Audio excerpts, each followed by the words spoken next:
Sparking a brand new battle over the border by declaring a national emergency. We've got Senate Judiciary Committee Republican John Kennedy on the legal fallout coming, Border Patrol Union Chief Brandon Judd on what his agents are already doing, and California Democrat John Garamendi on his state already suing. And here comes the hearings. Did James Comey's #2 guy just do a number on the Trump-Russia probe?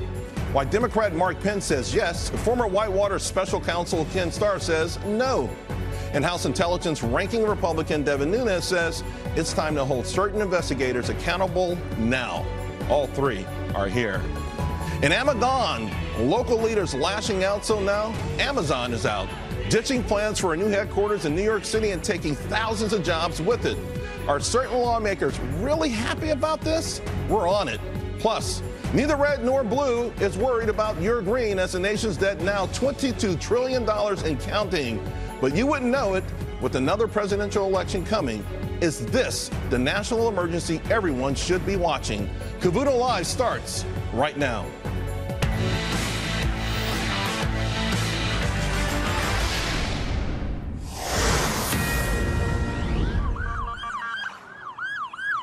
In a Fox News alert, we are getting word police will be providing new information on that deadly workplace shooting in Aurora, Illinois.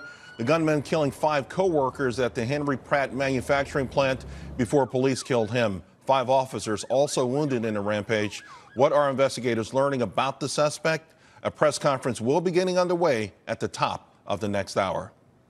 Meanwhile, to our top story this hour, I'm Charles Payne, in for Neil Cavuto. President Trump, he's in Mar-a-Lago after declaring a national emergency at the border, and the lawsuits are already piling up. Fox News correspondent Phil Keating is in West Palm Beach with the latest. Phil.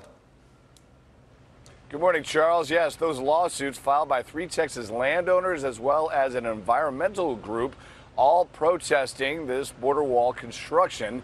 The White House has indicated they fully expected lawsuits and are working on preparing themselves to handle them all. Here in sunny South Florida today, it's going to be a high of 80, just to make you jealous.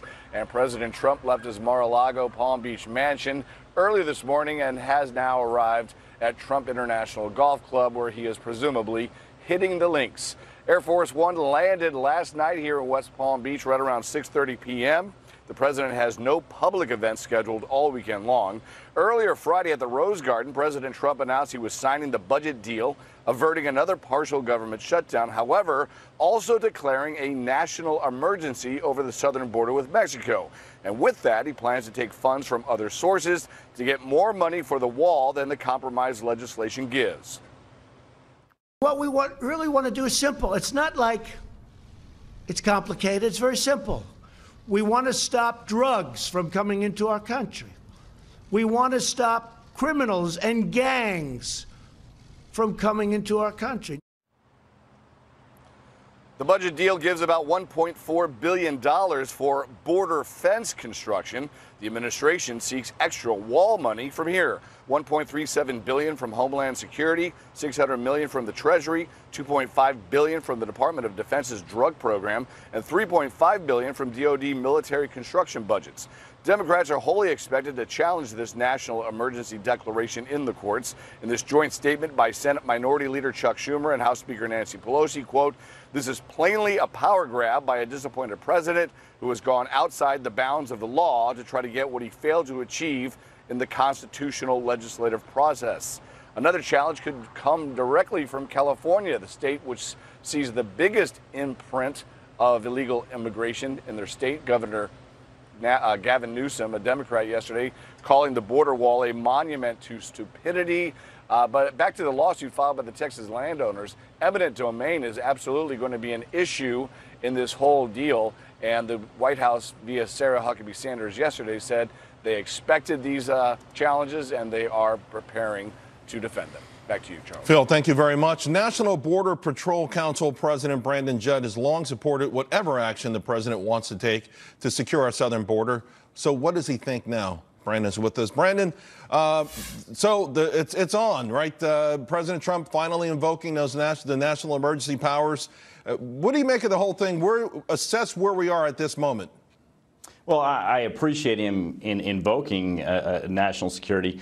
But what I'm really concerned about is I'm very concerned about this budget. I'm concerned with the provisions in the budget that allows for amnesty for those individuals that are even potential sponsors or household members of potential sponsors.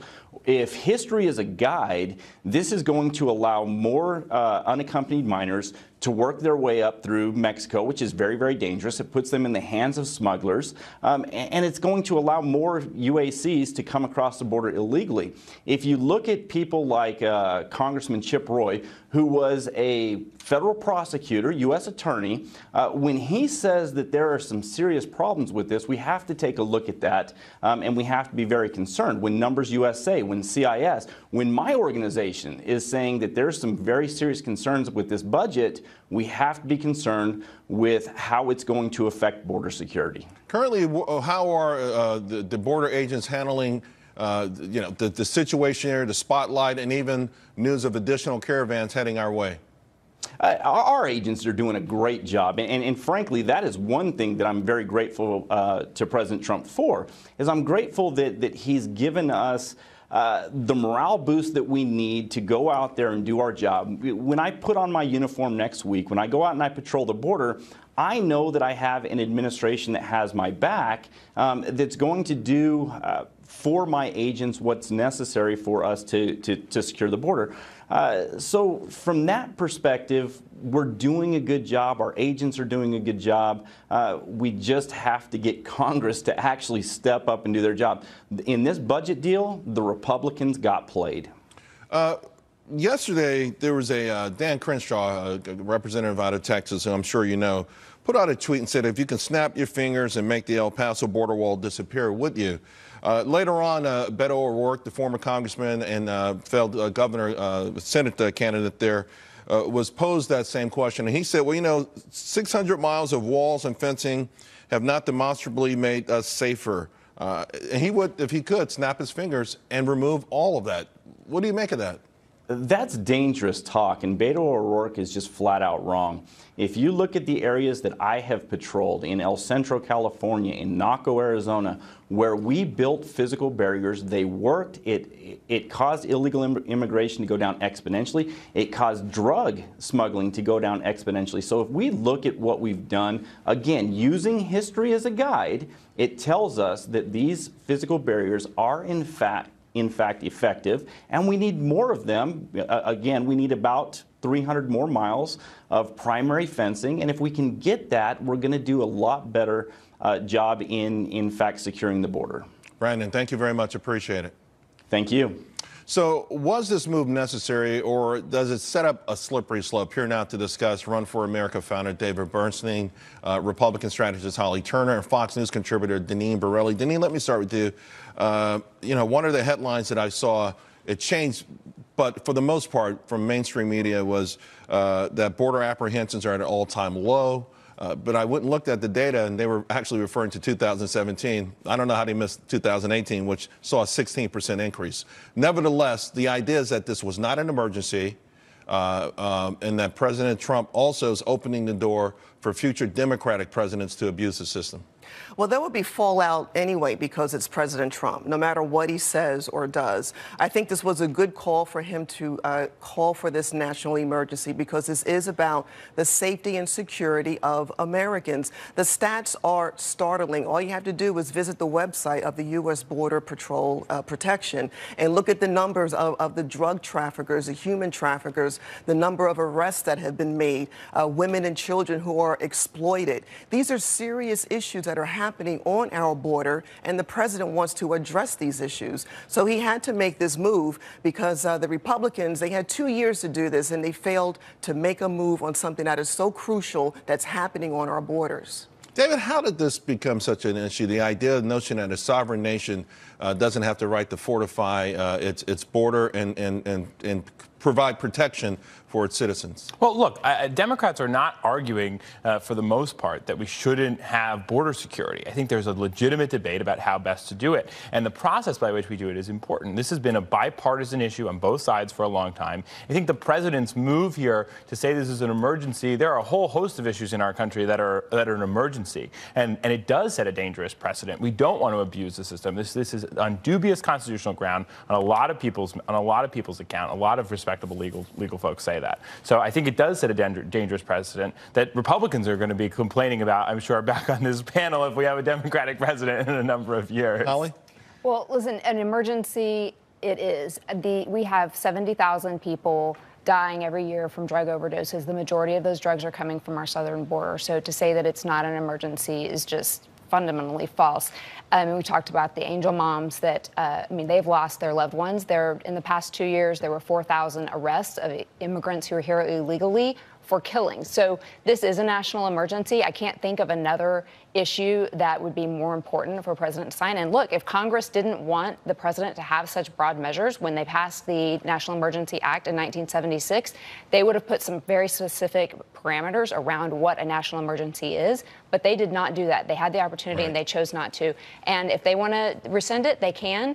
But the president has the authority to do this. You know, Deneen, one thing that bothers me is people who just are dead set against this, particularly in the media, they kind of focus on, well, you know, a place like El Paso, the crime is low, and proponents of the wall are saying, well, yeah, it's got a wall. So right. Take a look at San Diego. Look at the economies of San Diego and Tijuana after the wall went in place. Look at how both sides of that wall have thrived, and it makes a better argument for it. But no one, to Holly's point, talks about, you know, the interior of the nation. We've got a massive drug epidemic in Long Island, New York. Yeah. You know, that doesn't get caught up or included in the conversation about securing our southern border. And it's also known that you have MS-13 gang members in Long Island because they've been attacking and killing school children.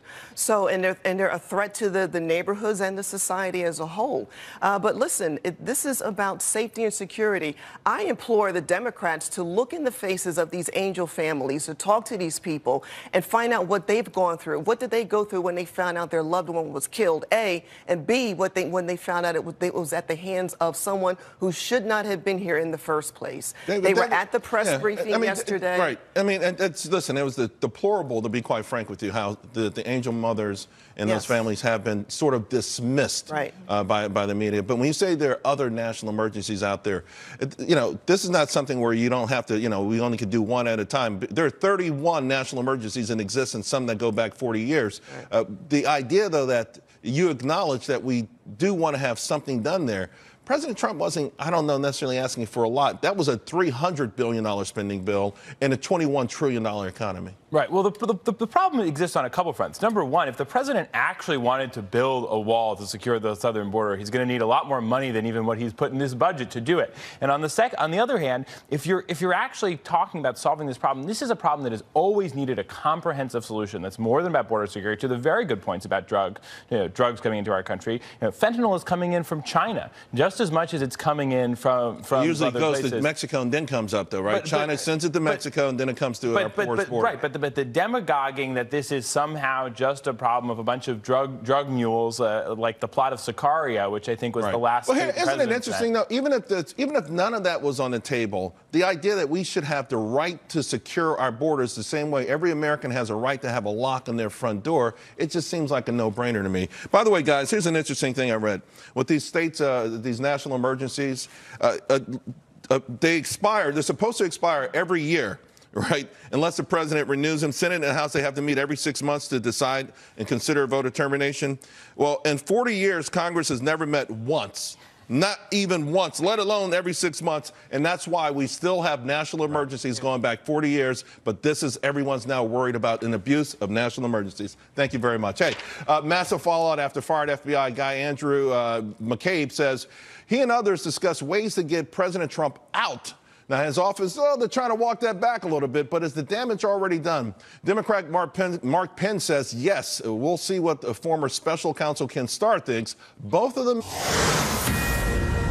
How is this happening in this country right now? Not only did it really happen, Charles, but they cast a net so wide without any real evidence on anyone. The only evidence they had was this dossier that the Clinton campaign paid for that came from Russians. And the irony in all this, and I know I can't say it enough times, the very thing that they were investigating the Trump campaign for, which was supposedly getting dirt from Russians to use against Hillary Clinton, that's exactly what the Clinton campaign did.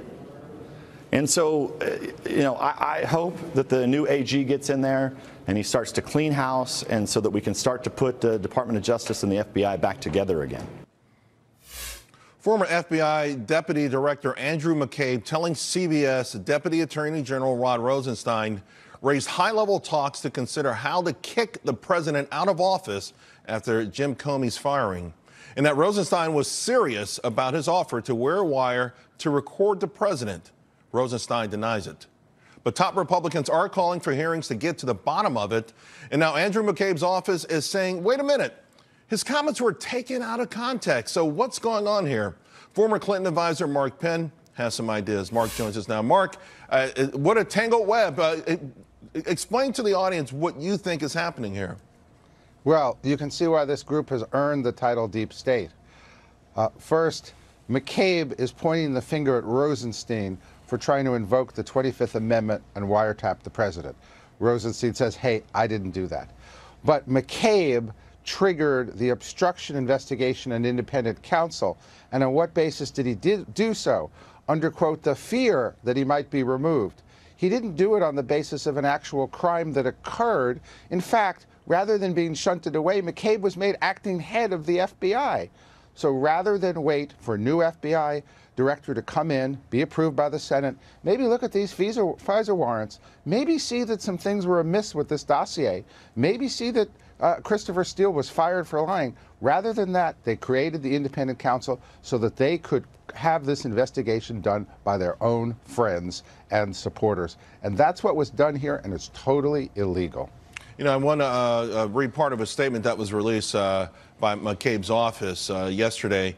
Part of it reads, at no time did Mr. McCabe participate in any extended discussions about the use of the 25th Amendment, nor is he aware of any such discussions. He was present and participated in a discussion that included a comment by Deputy Attorney General Rosenstein regarding the 25th Amendment. That's from Melissa Schwartz, and she's a spokeswoman for Andrew McCabe. That was on Friday yesterday. Mark, when I saw the statement come across, I was like, whoa. I mean, because the way this is playing out, the 60 Minutes interview, almost an admission, for lack of a better word, a de facto coup, that the FBI decided that they didn't like the outcome of this election, and they were plotting on how to count enough noses in the cabinet to possibly trigger a coup.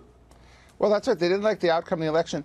And more importantly, they didn't like that their director was fired. And all of this was a retaliatory action for the director being fired, even though Rod Rosenstein wrote the memo to have him fired. They all got together and said, well, maybe we can use the 25th Amendment. Maybe we can get him out this way. Maybe we can hold a wire. Oh, maybe we can do an independent counsel. All in retaliatory action for the firing of James Comey. What a deep state. What a mess. McCabe was fired for lying. Who knows who is telling the truth here? All three of these top figures contradict each other multiple times on multiple stories. The overarching theme here, though, is that you had the highest levels of the FBI who had varying degrees of animus toward candidate Trump and then President Trump.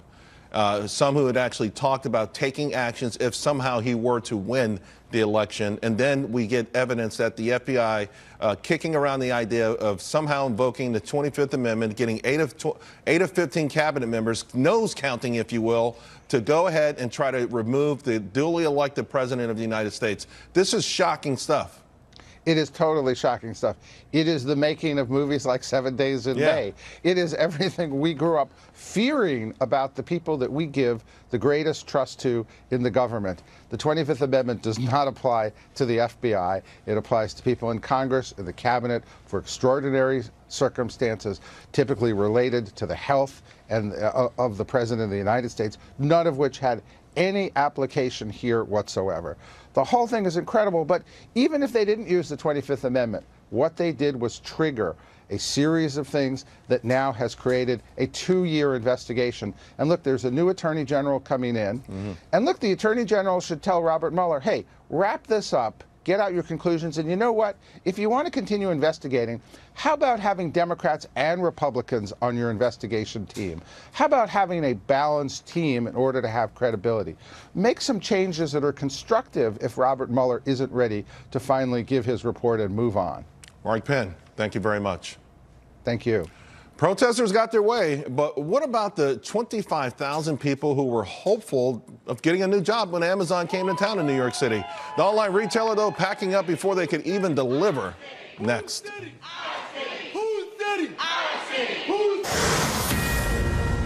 think it's incredible. I mean, it shows that everyday Americans still have the power to organize and fight for their communities, and they can have more say in this country than the richest man in the world. New York Congresswoman Alexandria Ocasio-Cortez taking heat for seeming to celebrate Amazon's decision to leave New York before they even got here. Now she's trying to clarify those comments at the Fox Business Network's Tracy Carrasco with the fallout. Tracy. Good morning. Yes, a stunning announcement on Thursday. Amazon canceling its planned HQ2 project for New York City. 25,000 potential jobs no longer coming to the proposed Long Island City, Queens location. In a blog post, Amazon called out state and local politicians for their opposition to the second headquarters and suggested that is what motivated the company to pull out of the deal. Freshman Congresswoman Alexandria Ocasio-Cortez, who represents the Bronx and Queens, initially celebrated the decision as a victory, but backtracked her comments on Friday when asked about the criticism she received for celebrating the loss of 25,000 jobs. What this is a celebration of is that everyday people in the community stood up and they wanted a say in what was happening in their own backyard. You know, it's not the community's fault that the moment they said, hey, what are the details of this? Where are the benefits coming from? Can we secure more? You know, they came to the negotiating table and Amazon said, we're not going to negotiate anything, we're just going to leave. Governor Andrew Cuomo, a major supporter of the project, putting the blame on Ocasio-Cortez and others. He said, quote, a small group of politicians put their own narrow political interests above their community, which poll after poll showed overwhelmingly supported bringing Amazon to Long Island City, the state's economic future and the best interests of the people of this state. The New York State Senate has done tremendous damage. They should be held accountable for this lost economic opportunity. Mayor Bill de Blasio expressing his frustration with Amazon, saying, quote, we gave Amazon the opportunity to be a good neighbor and do business in the greatest city in the world. Instead of working with the community, Amazon threw away that opportunity. De Blasio said there was no discussion before Amazon made up its mind. Amazon said it would continue to develop the other half of HQ2 in Northern Virginia, as well as the new office in Nashville, Tennessee. As for those other cities vying for Amazon's business during the year-long search, Amazon said it is not considering any other locations at this time. Tracy, thank you very much. Well, Queens Chamber of Commerce President Thomas Gretsch says the city borough is far along in its plans to welcome and support Amazon, and he joins us now. Do you feel though this is a done deal, right? Amazon saying they're not going to look back. So whatever you guys had thought you were going to get done, that's done.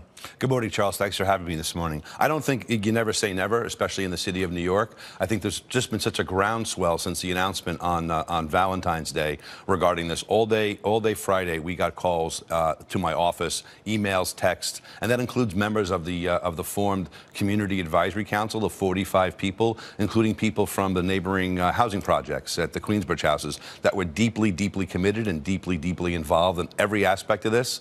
And business is in negotiation. We were just getting ourselves started to get our arms and our hands around this thing, and unfortunately, it didn't go our way right now. Some opponents will point to the largest housing project in that neighborhood, and of course, the development of a new opportunity zone as one of the reasons why the Alexandria Ocasio-Cortezes of the world didn't want this project, thinking that, hey, yeah, there are going to be some great paying jobs, but no one in those projects would be able to get those jobs And the only thing that would happen is that the Starbucks would come in, the Whole Foods would come in, rents would go up, and eventually all the people who've been living there for several generations will be pushed out. What do you say about that? I totally and wholeheartedly disagree. We have engaged the folks over there with maybe the largest job opportunity in the last 75 years and the next 25 years. We've embraced people like April Simpson, who runs the tenant association at the Queensbrook Projects, Bishop Taylor, who was born and raised there, as was his family. We were all over this project to get those people jobs. Finally find a way for 25,000 jobs.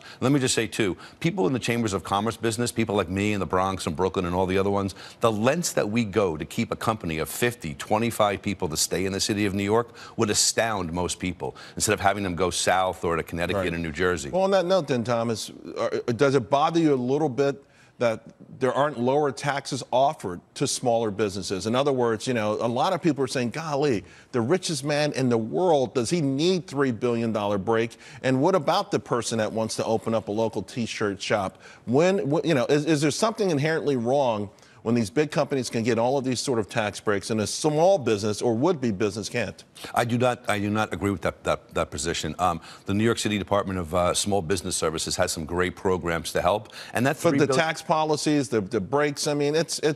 Do you understand that the sort of the other side of the argument here? I'm not saying that they're right, but it's gaining momentum. It's gaining momentum in the Democratic Party. It's gaining momentum against young adults, and it's the sort of thing. It's a pushback against American-style capitalism that I'm really worried about and I think this is your borough has now become the epicenter of it. I would agree. I think that the $3 billion was a program that was available to any other company. We just happened to land a large opportunity, and I think it was all based upon, those incentives were based upon the jobs they were going to deliver, period, and that's the way it works. Thomas, thank you very much. Thank you very much.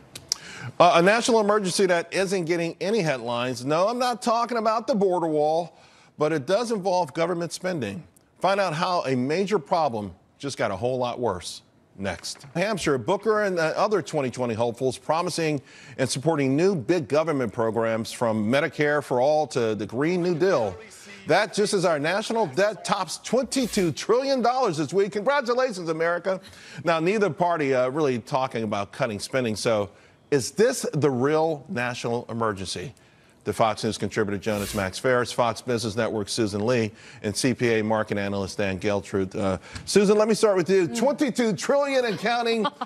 We paid over $500 billion last year in interest. To service Soon it will be $1 trillion a year. You could buy all the border wall you want with it, almost all the Medicare for all. You can do a lot with $1 trillion. It's a lot. So it's up $2 trillion under the Trump administration. But on an annual average basis, it's less per year than the entire Obama 8-year tenure. However, you're right. It does have a market impact. It does have an economic impact because we have to service it and pay it somehow. And that drains money, by the way, from the U.S. economy. Can we be honest and say that neither party is ever going to do anything about it?